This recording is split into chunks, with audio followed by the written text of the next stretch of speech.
হজ ফেরত লোকদের নাকি 40 দিন পর্যন্ত দোয়া কবুল হয়, এই কথাটা কি সঠিক? এই প্রশ্ন উত্তরের আগে আমরা বারবার দিয়েছি। হজ থেকে ফিরে আসলে অনেকে মনে করেন যে হাজি সাহেবদের 40 দিন পর্যন্ত দোয়া কবুল হয়। এরকম কোনো কথা কোরআন অথবা হাদিস দ্বারা সাব্যস্ত হয়নি, প্রমাণিত নয়।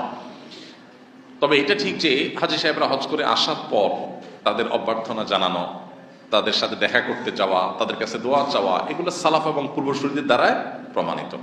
স্বয়ং নবী করিম সাল্লাল্লাহু আলাইহি ওয়াসাল্লাম যখন হজ করে ফিরে এসেছেন, তখন কিছু সাহাবী তাকে অভ্যর্থনা জানাতে এগিয়ে গিয়েছেন, তার সাথে সাক্ষাৎ করেছেন, তাকে ইস্তেকবাল করেছেন, অভ্যর্থনা জানিয়েছেন, ওয়েলকাম করেছেন। নবী সাল্লাল্লাহু আলাইহি ওয়াসাল্লাম সেটাকে ডিনাই করেন নাই। এখান থেকে বোঝা যায় যে হজ করে আসা মানুষ নিষ্পাপত্য অর্জন করে হজ্জে মাবরুর করে এসেছেন, এই সুধারণা বশত তার সাথে দেখা করতে যাওয়া, একজন নেকামলকারী মানুষ এসেছেন, নেকামল করে এসেছেন, অনেক নেকামল করে আসার সুযোগ হয়েছে, সেই মানুষের সাথে সাক্ষাৎ করা, তার কাছে দোয়া নেওয়া এবং ইস্তেকবাল করা, এগুলো আমাদের সালাফ এবং পূর্বসূরি বরং স্বয়ং নবী করিম সাল্লাল্লাহু আলাইহি ওয়াসাল্লামের আমল দ্বারা প্রমাণিত।